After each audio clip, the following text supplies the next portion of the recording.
Welcome to IndoctriNation, a weekly conversation series about protecting yourself from systems of control. I'm your host, Rachel Bernstein. Hi, everybody. Before I introduce today's guest, please go to patreon.com/indoctrination, patreon.com/indoctrination to become a supporter of this show. If you like it and you want it to continue, thank you very much. And for today, we have Jamiyla Chisholm. Jamiyla Chisholm was born in New York City and grew up in Brooklyn. She graduated from City College in New York City, received her Master's of Arts in Teaching from the University of Southern California, and received her MFA from the Writers' Foundry at St. Joseph's College in Brooklyn. As a journalist, Jamilya has written countless articles focused on culture and race and women, and she has worked with numerous media companies and publications, including COLORLINES, Essence, Time's Up, Vibe, and The Source. Jamilya is an avid traveler, runner, and language learner. She lives in Brooklyn with her cat, Reesies. For more information, you can visit www.jamilachisholm.com. Jamilya is going to be talking about a group that some of you have never heard of. And I was very excited to be able to talk to her because this group is a group I had heard about years ago. And it kind of captures a slice of history and a very interesting way that a group had operated and had continued to operate for many years until people sort of found out about what was happening. But Jamilya is a strong, strong woman who has spent time uncovering what happened in the group and what happened to her and how it impacted her. It's a great way of showing that no matter how long or how short of a time you spend in a group, still there's an exponential impact that it has, especially when it not only affects you, but it affects your entire family. Here's Jamilya now.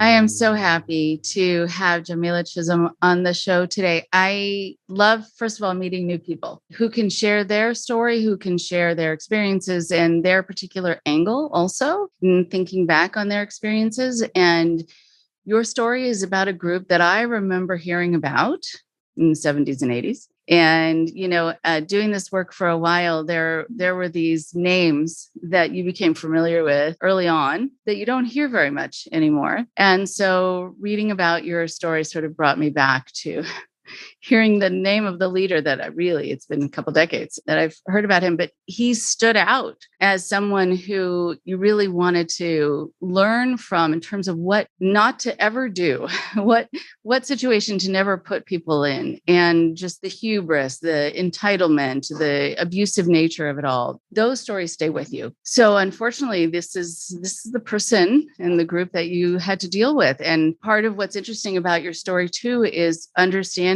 that sometimes the length of time that you're involved in something doesn't matter as much as the particular experiences that stay with you. And kind of also this angle of wondering about your own parents getting involved in something or bringing you into something that turned out to not be safe, and how they could be sort of convinced that it was the best idea for them or for their family. That I always find very interesting. And I talk to a lot of parents too, who in retrospect really wonder about how they bought that and how they bought into that idea. And so I would love for you to spend a few moments introducing yourself. And I know we'll talk about your story. We'll talk about your book. So tell us a little bit about you. Thank you so much for having me. I'm really happy and excited to talk about this. I am Jamiyla Chisholm, and I am a New Yorker, born and bred. My background, professionally speaking, is as a journalist. That is the career that I have chosen for myself and something that I've been doing since my early 20s. So it's been about 25 years of working in journalism. I'm also a teacher at Columbia University, their School of International Public Affairs. And I also work at Barnard College, where I am the director of creative content.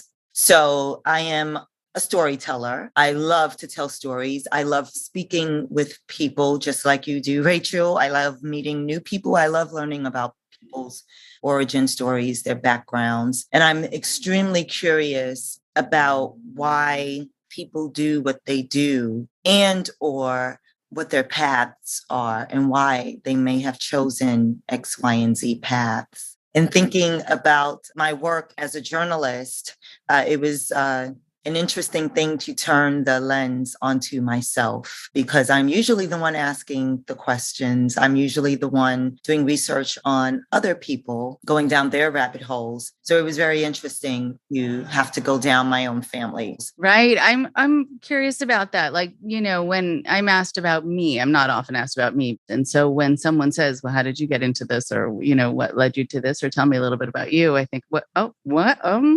That's right. I have a reason that I do this too. But I think, what's interesting, and I was thinking about when we were talking briefly about why I do what I do before we started recording. One of the things that's so interesting about a path is that sometimes you're guided because of a certain idea about how people should be treated in this world, or about justice, about abuse stories that really speak to you for one reason or another, either because it was your experience or because it's so horrific in your mind that you need to help to provide them with a voice or justice. But I found that the harassment that I would get from cultic groups and still get from Scientology and other groups has been an interesting catalyst. I think that they were hoping that it would have the opposite effect. And for a while it has, every once in a while it makes me really annoyed and scared.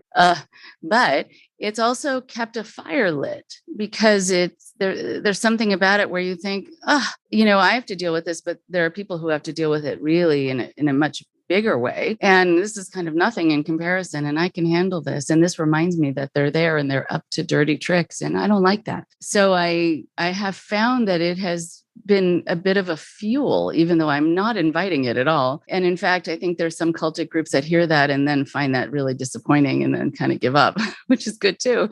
Happy to have them do that. And so I'm wondering for you about the timing of you kind of putting together this book, this story. Was there something that happened that led you to wanting to do this now? And then I'd love to hear more about your story in general. It may not seem like a real through line, but the 2016 presidential election, and then the subsequent policies that were passed, beginning with the Muslim ban, which was January 2017. And then there was the child separation policy. And then there was an uptick in Black bodies being destroyed by law enforcement. So this trifecta of horror, which is what it felt to me, really catapulted me to move in a way because I saw myself in all of those pieces. I saw a piece of myself in all of that. I am not an immigrant. My family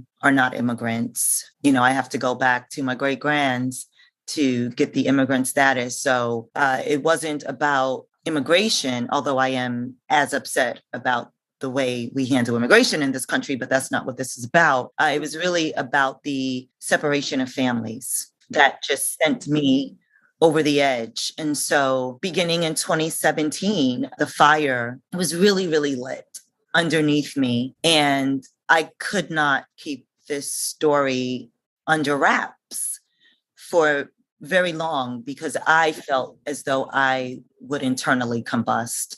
There was just so much energy brewing inside of me, and I had so many different emotions, and I honestly felt emotionally overwhelmed. And the way I handle my emotions as a creative, as a writer, is I write.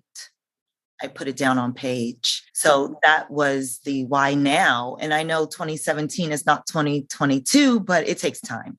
I guess any creative process is a fluid process, but it does take time. But it's very exciting, though, that it's been put together. And I look forward to having this podcast be something that helps people also be informed about your story and it being so well written because of you being a journalist and a writer as well, and a teacher. I think that really helps to formulate a story in a way that makes it a teachable moment, but that makes it understood because there's so many lessons. So maybe we'll start with your story.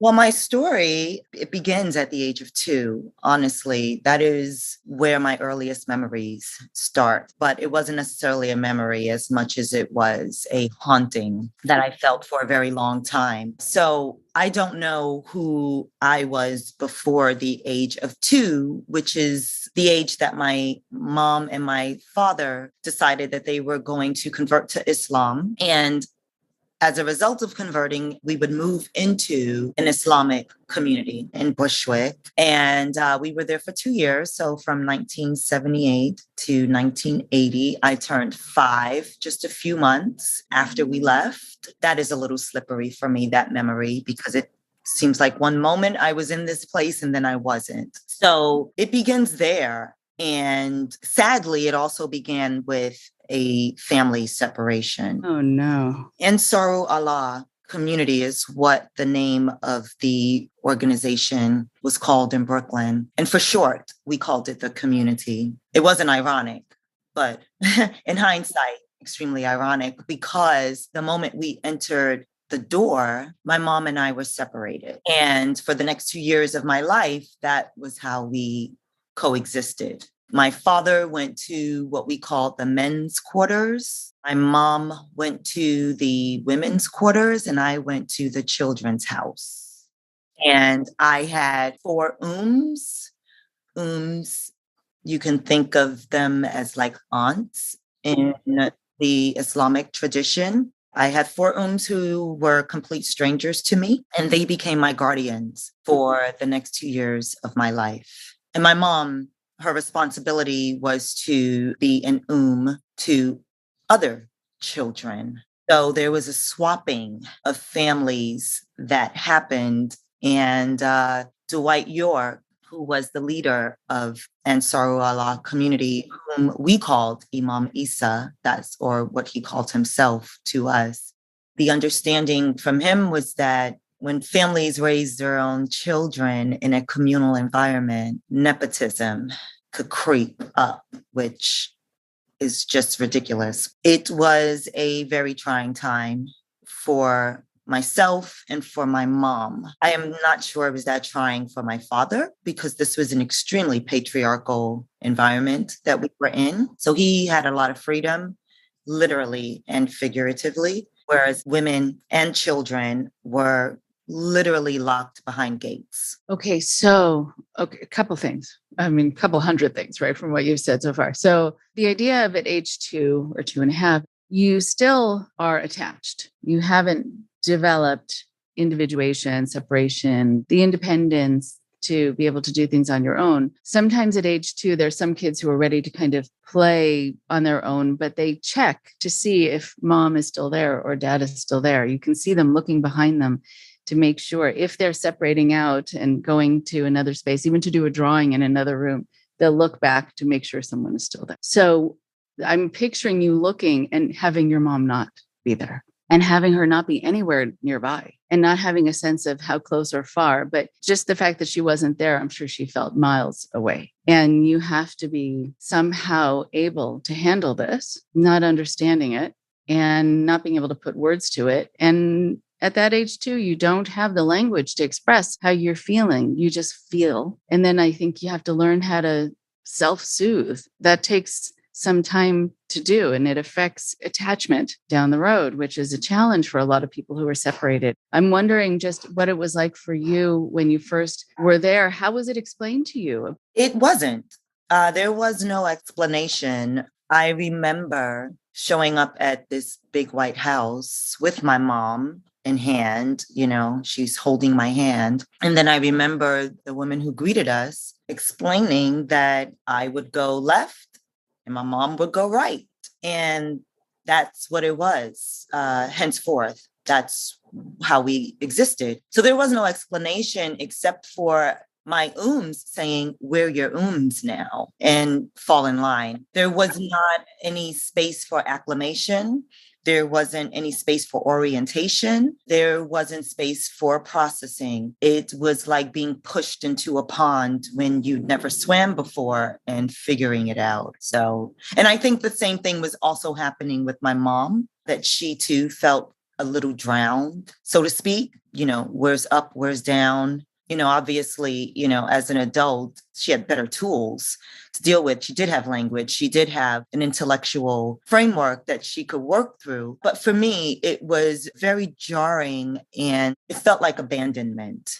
When you say the phrase, I had done something wrong, I mean, that's very often what kids feel. I wrote a children's book about divorce from the perspective of kids talking to kids sort of a year out after the divorce and what they've learned about what they needed, what worked well for them, what didn't, and what they want parents to know, parents of any gender. It's a genderless book, to be all inclusive. One of the things that I remember hearing in school when talking to families where they're going through separation and divorce is to let the kids know it's not their fault, which is also talked about in the book. And I remember not having a frame of reference for that. I'm thinking, why would kids think it's their fault? Well, of course, you're somehow not enough. You're not enough of a glue, not enough of a reason to have people stay together, even though it has nothing to do with you. But children will look inward and wonder what they did. I think what also happens in these groups, especially if it's misogynistic, not only do you think you've done something wrong, but I think you are something wrong. I wonder about that feeling, if that was something that impacted you. Well, then I was very impacted by it because the idea that I had done something wrong, or better yet, that I was wrong, was something that was actually reinforced by my So the environment that I existed in was one of physical abuse. I even had a ruler named after me because I was the one who just would not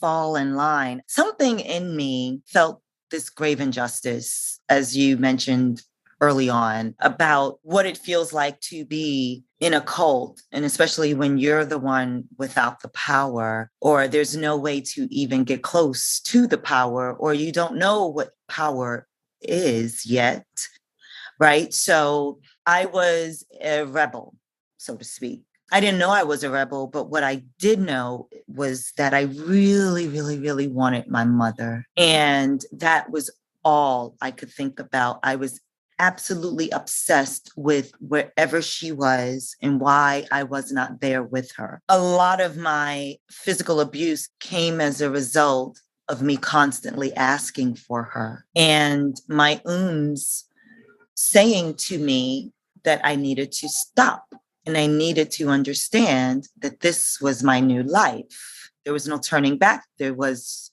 no mom coming to save me. Here I am. So I did think that there was something wrong with me because they told me that. They would tell me that I talked too much. That was something that was said to me often, that I asked too many questions, that I would not just do, but I wanted to know the why of things. And all of those, the way children operate, basically, that's just a very childlike way to think about the world. One asks questions. One wants to know, why am I here? Who are you people? What are you doing to me? And that was unacceptable in this environment. This was not a place of question asking, nor people providing answers. This was a place of, here are the rules and you follow them. So it took me a long time, actually, Rachel, to come to terms with the fact that there wasn't anything wrong with me, because I did think this for a very long time. I actually thought this through my adolescence,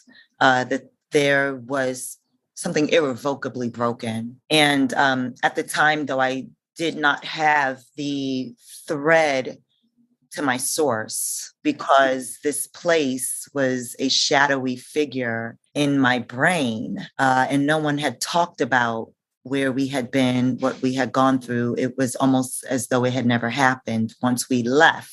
So yes, I did think for a very, very long time that whatever the rage was that I was trying to continuously navigate, that I could not control, whatever the depression was that I didn't have words for, that I could not control. I didn't know what the genesis was, and no one was giving me the background story to understand what this was. So it did take me a while until I got the story, and then the light bulb went off in my head, and that's when I said, oh, there's nothing wrong with me.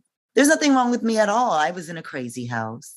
Right? It is so liberating when people find out they were living in the crazy house, that they're not crazy, or when people have let's say, a narcissistic partner and they don't know why at the end of the day, they always feel worse about themselves while they're making the other person feel better about themselves, and sort of why things are not quite making sense, and the gaslighting. And once you realize the origin, where that's coming from, then you realize you can sort of take it off you. And then it helps you then have a clearer definition of you and what is a problem about you and what isn't, and where it all began. But that takes a while to undo. It is this sort of, it's not only a puzzle, but it's like interlocked, where you have to kind of really detach to these things that have become sort of facts in your mind, probably because the messages were repeated. Again, just you wanting your mom meant something pathological about you, even though it's absolutely natural and right. It's very confusing. Yeah, the idea,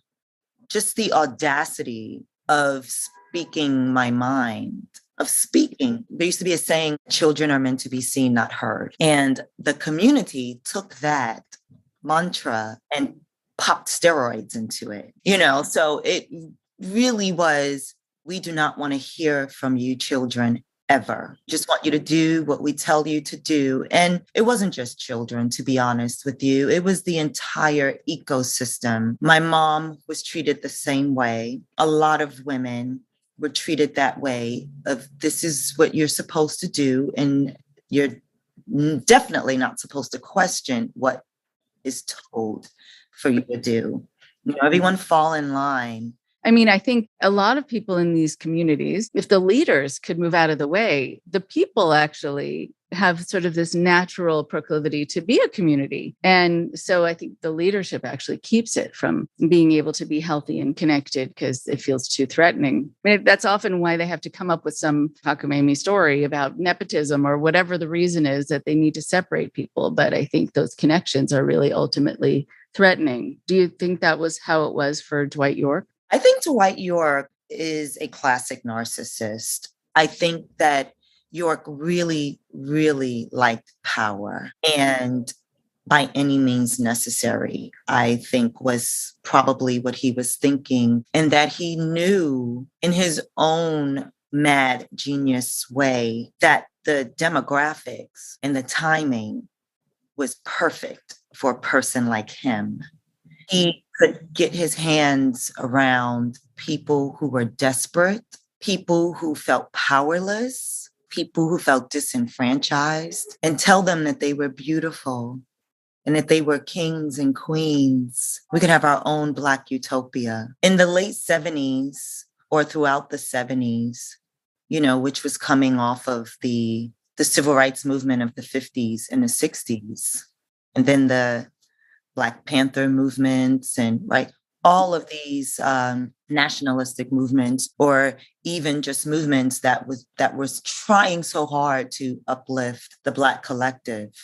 He came in through the side door and he said, okay, I think, I don't know what the man was thinking, but if I could get into a room in his head, I would think that he saw great opportunity in these other movements that had floundered. Right? They hadn't survived. And he said, okay, these people need something. So I'm going to be that something, because I want to be that something. I want them to give me their all. And people did. They gave them their children. They gave him their lives. They gave him their money. But he also, like I said, I think he was a very smart man, because not only did he know how to manipulate the Black community and our vulnerabilities, but he also learned enough about Islam to seem believable and to make us think that that's what this was, because that's not what this was. Right. I was actually going to ask about that,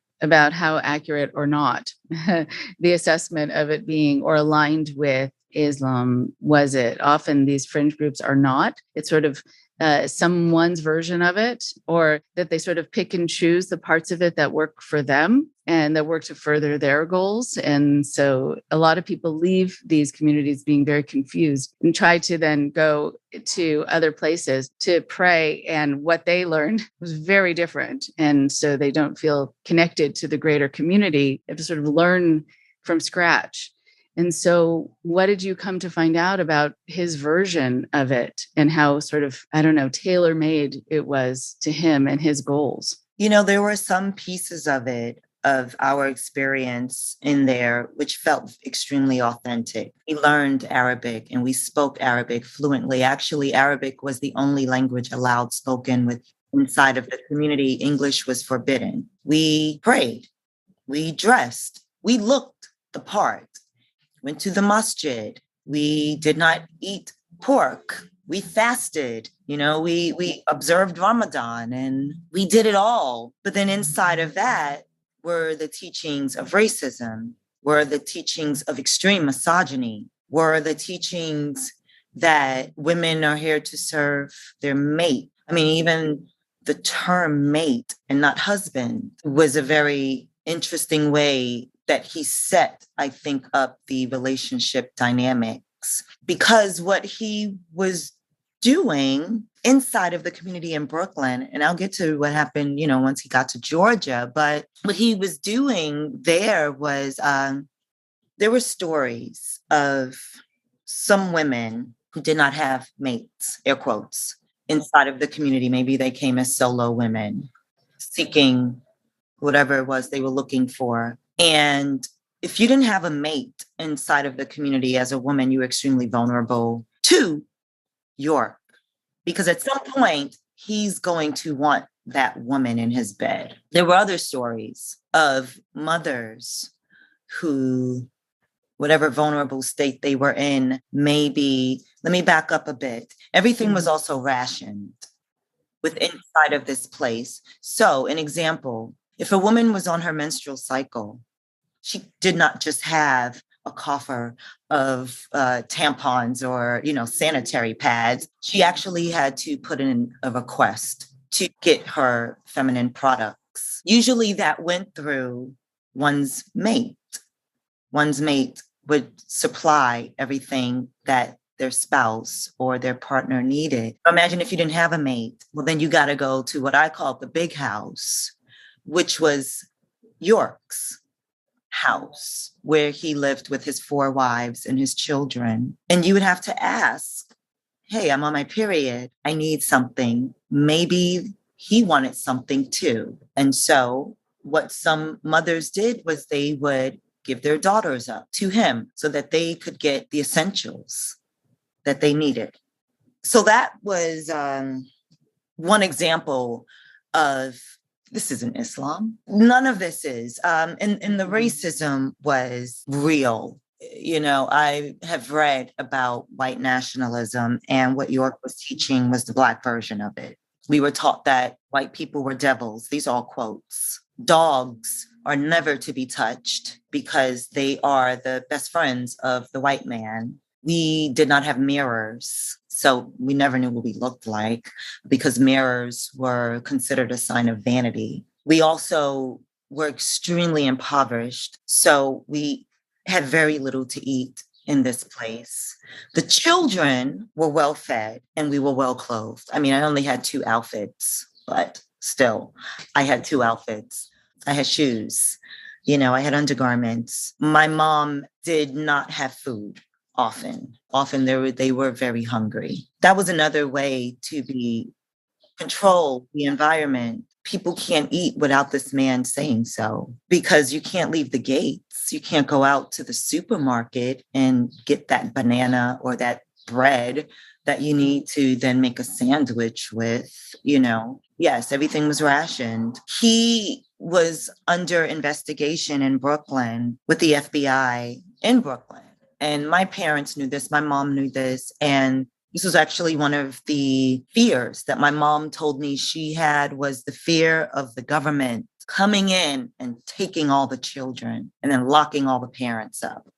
I don't think she was that far off, honestly, from that feeling. However, that didn't happen in Brooklyn. We left in 1980. And a few years later, he went upstate New York. And he changed the teachings, tweaked it, I should say, from Islam to Native American. And this is when they started to incorporate outer space talk and aliens.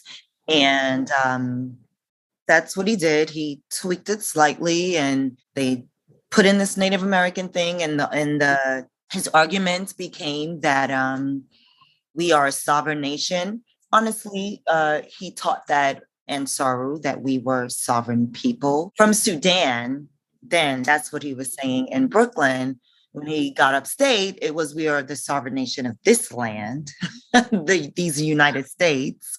I don't know how long he was upstate New York for. I don't think it was very long. I think that people were really freaked out by him and his crew, his band. So then they moved to Macon, Georgia. And that's when they became the Nubian nation of Moors, switched again to Egyptology, bringing in still the alien teachings with a little remnant of Islam. And that's when he got into trouble. That's very interesting. Okay, so I know, there's so much to talk about. If it's okay, if we go back to when you were there, one of the things that people sometimes want is to have kind of a sense of a day in the life and what it was like. And also I'm curious about the boys, not only the girls, but how the boys were treated and if they were treated better than the girls, even at a younger age. So what was a day like for you? As far as you remember, I know you were little, but from what you remember or from what you heard, what was it like for you? What was it like for your mom and for your dad? And also if the boys were treated the same. So for me, a day in the life would be wake up, wash in a sink with two other girls at a time, timed. Everything was timed. We would get dressed. We would go to Arabic class. So I do have memories of sitting in a classroom with a little baby desk. We would make prayer, and there would be a lot of washing in between then. In Islamic tradition, before you make salat, which is prayer, you make wudu, which is a cleansing. You clean your face. You make sure your nasal passage is clean, all your orifices, basically, because you want to show up to the divine as pure as possible, which I actually find quite beautiful in the Islamic tradition. And there would be time for play. So we had a playground that was built behind the children's house. That playground was surrounded by a gate with a barbed wire on top of it. You can imagine it felt like a prison. So there would be playtime. If we had to make prayer, we would make prayer. We'd have dinner. There would be time for cartoons when all the girls would come together. We watched Tom and Jerry a lot. At least that is the memory that I have. And it was also one of my favorite cartoons growing up. So there must have been a reason. I think it was the most joyous time for me. And we also had Tifl time, which Tifl means baby. And it was a twice daily visit from our moms for 45 minutes each. If she was able to make it, if she wasn't working or busy or sick or whatever, an adult, would happen to an adult that she would not be able to make these very rigid times to spend 45 minutes with her child. And it would be time for bed. And then we do the whole thing all over again. I never left this place. Everything happened within very confined spaces. I, for the most part, spent most of my day in one room, unless I went to prayer, which was in the exact same house. And as I said, the playground was behind the house and back of it. That was my world. For my mom, she too was not allowed to leave the gates unless she was going to cash a welfare check. All women were forced to go on welfare within this place. Whatever jobs they had on the outside did not matter unless their job was a lawyer or a doctor, right? Because surely they'd be missed. But, my mom was neither.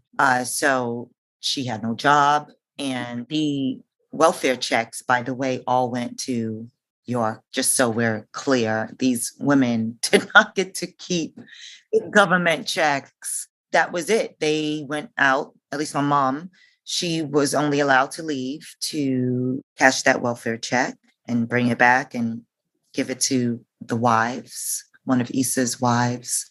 Her days over this time changed quite a bit because she too found her little rebellious side and, started pushing back on several things. But she had a job, as everyone did. When we first got there, her job was to work in the mail room and to respond to letters from the incarcerated who were interested in what the community was.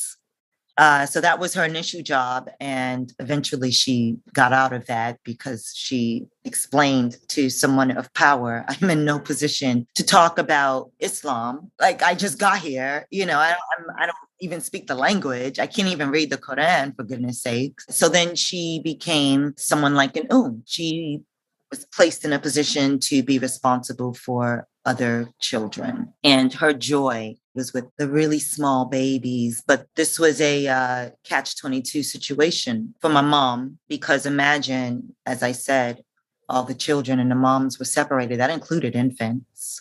So women would give birth, and these babies would go to my mom. So my mom had her hands full with babies, and there would be time for, I forget what they called it, but it's basically when she and my father got to have sex. And they had their sex in the sex room. And similarly to me, my mom shared space with a group of women. Maybe there were 4 or 5 of them in one room, and they had to figure their little space out. I shared a room with maybe 25 to 30 girls. So she had to share this space also. So for the women, it was same thing. But for my mom, also, she had to learn Arabic. So she was taking lessons because, as I said, English was forbidden. I don't know what that must have been like for her to be an adult with a place with a vocabulary that she cannot use. She spent a lot of time, trying to learn the language, trying to learn how to pray correctly, how to be a good Muslim wife, good Muslim woman, how to clean. There was a lot of that. My father, the men, depending on their role, there were mujahids, the mujahideen. They were the ones who guarded the community. So they had their weapons and they were outside. They would be either outside of the gates of the compound, or they would be outside of our room guarding. There was always a guard somewhere, weaponized also. So there were them, the mujahids. And then there were men like my father, the majority of them who were tasked with peddling Imam Issa's teachings. That meant that they would take all the books that Imam Issa had produced, and these were very colorful, glossy, vibrant books that he put together, always with himself on the cover, looking some new godly way. Inside would be the teachings of the community. So my father and other fathers or other men would go around New York City selling these books. They would sell incense and they would sell oils, essential oils, and they would bring that money back to York. So that's what their jobs were. And of course, there was prayer for them too, because we all prayed when we were supposed to 5 times a day. But the men, their jobs were to go outside. So while the women and children were to stay indoors, always, the men's job would hit the streets. The boys, I don't know much about because I rarely saw boys. I was always in the girls' world. It was an extremely segregated place. The boys were in their own universe. And when I would see the boys was only twice. It was during prayer, because we all prayed in the same room, or it was during playground time when all the kids would just kind of bust out and we'd all just kind of run around together. So that is what I knew about the worlds of everyone. I do know, my mom told me this one story, which fascinates me about how she got to leave on a regular basis. She had a Macy's credit card that she had brought in with her, and somehow no one stole it. Because there was a lot of theft within the community also, which I find extremely interesting because we were so impoverished. It's like, what are you actually taking? We don't have anything, but in an environment like that, there's somebody still has more than me, right? But the way she got out during this brainstorm of hers was she went to one of York's wives, who she had, this loose relationship with, and she presented her Macy's card. She bartered for her freedom. And she said, I know we always need things for the children, and we can get them with this card. And because it's my card, I have to go with you. I'm wondering also what the explanation was. A lot of people who leave compounds who talk to me. I mean, I remember when there was this raid on the FLDS compound, the polygamous sect, one of the polygamous sects of Mormonism run by Warren Jeffs. So I was there in Texas and working with the social workers who were working with the women and the children who were taken off the compound. And there's a lot to be said about how it was done. And, for some people it's freeing, other people it's traumatizing. But either way, I think what was very interesting about it was hearing them talk about why the gates were locked, why they couldn't leave, the explanations given that it was to protect them from the outside world rather than to keep them hostage, basically. So I wonder what the explanation was given to everyone there about why there was barbed wire on the fences. The exact same. Women and girls were told that we were gems who needed to be protected from the evils of the outside world, hence the guard standing outside the door. It was also the explanation for why the women had to cover their face, why they had to wear their veil up, was that we were way too precious for the world to lay eyes on us, lay full eyes on us. And there was actually a rule that only a woman's mate was allowed to see her face. So women always had their veil up. That's what we called it when you were in full garb. A woman would take her veil down when she was around children or other women or her mate, but anyone else, including her family, because they obviously are not to be trusted anymore, veil up. So that was the reason for why we were so barred in, was that the world was bad. And we were way too precious and vulnerable for that world. So interesting. That's done time and time again. I think it also gives this false sense that then you are safe within the confines of the commune. And special. Right.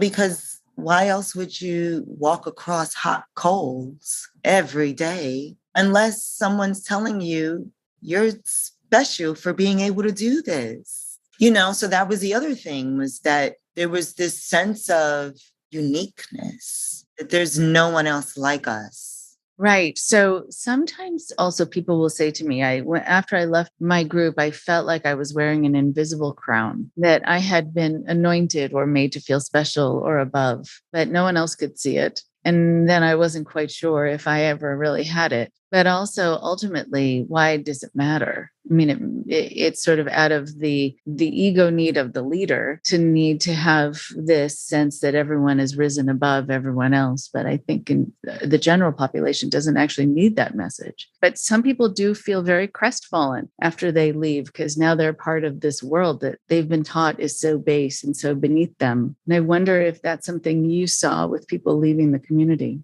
I definitely saw that with my mom. There was a bit of a struggle when we left for her to reacclimate to the world. It was a challenge for her, and I was very resentful of it because I was ready. I was ready for the world. I was ready to be, quote unquote, normal. I wanted to fit in. I wanted to be a normal child. I wanted to wear Lees to school, Lees. I wanted to wear sneakers. And my mom wanted to retain this sense of specialness, this sense of uniqueness. And I don't think she actually wanted to stand out, even though we absolutely stood out once we left, because my mom was still wearing her veil. I was wearing my hijab still. Once my brother arrived, she did not actually dress him like a Muslim boy, but he would wear kufi, which is the headdress that men wear,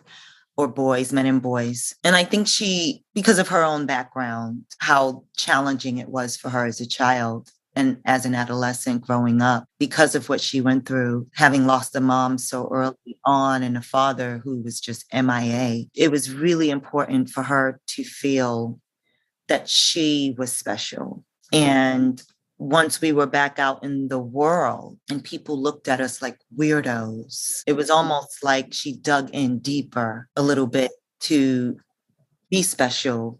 I had grown up with other who still did the thing. They still dressed the part. They may not have been speaking Arabic. I don't know if they still made salat 5 times a day or not. I don't know. But they were still sort of in that world. And it was really, really hard for a lot of people to extract themselves.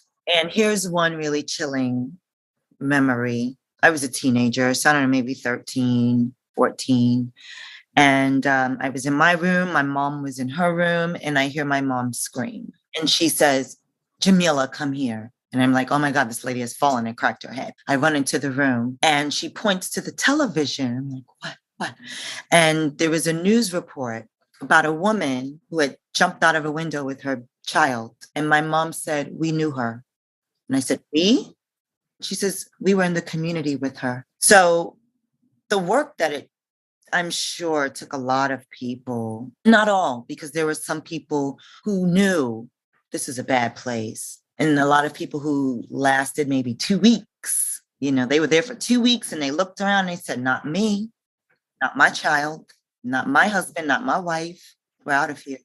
And they left. But people who were there, maybe a year, longer, it took a lot of extraction, a lot of mental and emotional work. And I think a lot of familial support. Right. The impact that something like that has on people is so dependent upon people's wiring to begin with, how long they have stayed in, what their experiences were when they were in, what not only they experienced, but what they witnessed happening to other people, which is its own trauma, or what they couldn't stop from happening to other people, which is another trauma. And then not having people after you get out, not having a community, not knowing how to connect or feeling like you're part of anything anymore because you feel like you're on an island unto yourself. And it's a very alienating and isolating kind of feeling. I'm wondering, just as we're finishing up, the time goes so quickly. I would love for you to talk about your book and the process. I mean, I think the fact that what was punishable and the way how you got into trouble was that you were talking, you were questioning, you were wanting to know the answer to the question, why? I mean, that's the journalist in you at age 2. And so, I love that now you get to talk and you get to answer and ask questions and you get to understand and explain why. So I'm wondering about the book itself and the process of it and what it's been like for you and the lessons that people would be able to you can kind of give us a little hint of the lessons, because I want people to read the book to find out more. The lessons that you want people to learn from your experience, from your family's experience. The first lesson, and I really mean this, is look out for our children. That is the place where I'd like to start, because that was my origin, because I felt no one was looking out for me. I go back to the child separation policy Donald Trump had implemented. I mean, we are malleable. Yes. I mean, we're humans. All humans are malleable in some shape or form. But I think adults treat children as though they're blank slates, that there's no trauma that will live and stay with them, that they'll be okay. They won't remember that. Or I'm doing this for the child's good. But if that child is screaming at the top of their lungs that this is not for me, or if that child goes from a really happy, bubbly baby to one who stops speaking like I did. I actually had a mute period. You have to pay attention to that. Adults really, really, really need to look out for their babies. If an adult wants to go join the circus, go for it. Leave your kids to adults who are capable, because the kid doesn't belong in the circus. The kid belongs learning and having a child's life, forming relationships and learning how to be inquisitive and curious and rebellious, or whatever it is, that all the different things that kids do through our growth process in order to become hopefully well-rounded adults. Babies need to really be protected. The other thing is, I want people to really understand that if something sounds too good, and if there's one person saying they have the answers, run, because they don't. They do not. The people who have the answers are us. We know what we need. We know this. And when our guts tell us, gosh, I'm uncomfortable with this, but then our brains say, but you're going to do it anyway. Listen to your gut. If you're a woman, listen to your womb, or listen to your heart. But or for some people, it's their breath. But no one knows what we need besides us. And the other thing is that I also want people, especially people who feel desperate, to take a beat. And if they think they might have found something that is a gateway, a doorway, a portal, interrogate it. Ask questions. And if the person you're asking questions to, their answer is just do it. You don't have to ask questions. Run. Okay. Those are pivotal in so many ways, just for a healthy society, healthy relationships. When we talk about asking questions, one of the things you find out about not only is if your questions are going to be answered, but how you're going to be treated if you even ask them, and if it's safe. And if it's not, right, then it's an unsafe place, because then you can't use your critical thinking. You can't assess. You can't use your voice. Right. Well, I am so glad that you are using your voice. I am so glad that you have put this into words, that you're sharing with us a part of your life that was so pivotal, so powerful, that it has stayed with you, and for good reason, because it is so life-changing, but also really illuminating, I think, about the kind of personalities that we come across, like the Dwight Yorks, how to kind of find out who that person really is and why you need to stay far away. And also just about human nature, I think, and that we're all looking for something. But I love your point about that even if a parent wants to join the circus, don't schlep your kids into these situations that could put them at such a disadvantage and leave them feeling unsafe and totally turn their world upside down. Yeah, it's a very unfair place to be. Children are already vulnerable. And really all we have are our guardians at the end of the day. So the guardians have to be okay, or at least know where the kid can be okay. Mm-hmm. I love it. Okay. Well, Jamilya, it was an honor. It was a pleasure to get to know you, to hear your insights. And where can people find your work and your book? The book is on Amazon. My website is jamilachisholm.com. On Twitter, I am at Jamiyla Chisholm. Got it. Okay, good. Thank you. I hope to talk to you again. Thank you so much.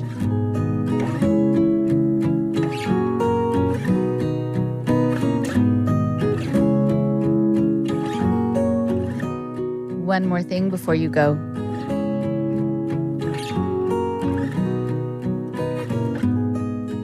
Thank you so much to Jamilya for opening up her experiences to us, talking so much about what happened to her, how she tried to make sense of it as such a young child, having her life turned upside down, and how she was able to get her life back on track. It is really quite amazing to go from a situation where you really couldn't get any questions answered to then becoming a journalist and a teacher, an adjunct professor. It really is an interplanetary difference. It couldn't be more different. When Jamila said something that really, really hit home, I wanted to make sure to bring it up. She was talking about how in the group, she often felt like she had done something wrong. And when you are separated suddenly from your mother, from your loved ones, and there's no explanation given, it is often the child's reaction to think that they had done something that they shouldn't have done. And that's why they're being pulled away from their parent. Or their parent doesn't necessarily want to be with them. And maybe it's because they felt that they were acting out or they weren't the kind of kids their parents really wanted. It's the reason that when parents get divorced, you make sure to tell the kids first, this is not your fault. You've done nothing to cause this. This was a grown-up decision. Same here. This was a grown-up decision. It just happened to land on Jamila. And so when you are a smart kid, when you're an introspective kid, you wonder, what's wrong with me? What have I done? One of the things that she went on to say that I think says so much about someone's experience within a cultic system and within abusive relationships as well, where you don't just say that you feel like you've done something wrong, you actually escalate it in your mind to believe that you are something wrong. And not only do you do it to yourself, but the system around you supports that notion a lot of the time that you are something wrong. But there's really no such thing.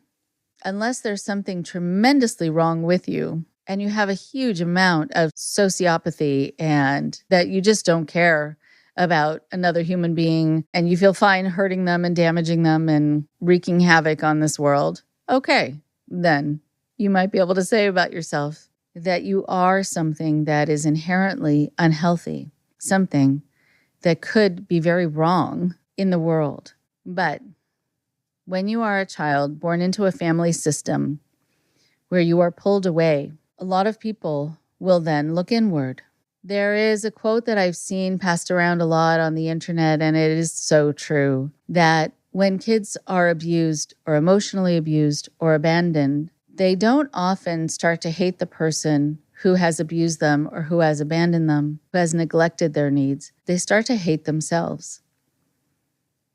It's a cautionary tale for a lot of parents who are getting involved in a group and they're looking around and seeing how the kids are being treated. And they might be believing the lines they're being fed, which is, your kids will be fine. Look how happy they are when they're playing, and look how neatly dressed they looked, if that's the situation in the group. But a lot of it is just smoke and mirrors. Those kids are often wondering, what's wrong with me? Why was it so easy for this person who loves me to reject me? Why is it that she or he feels fine without me? So it's a very big decision when people get involved in a group, but especially when there's a child involved, that's not just about you anymore. And that child might carry around something from that time for the rest of her or his life. When she talks about having this really abject sense that something is really, really, really wrong about the group, but that there's nothing you can do about it as a child, there is a powerlessness that also can stay with you throughout life, that you have to overcome. You have to show yourself in the world outside and be very careful about the people you surround yourself with who will honor that control that you want to exert, the powerful voice you want to learn to have, who will be very supportive of you also getting your message out or writing a book about it,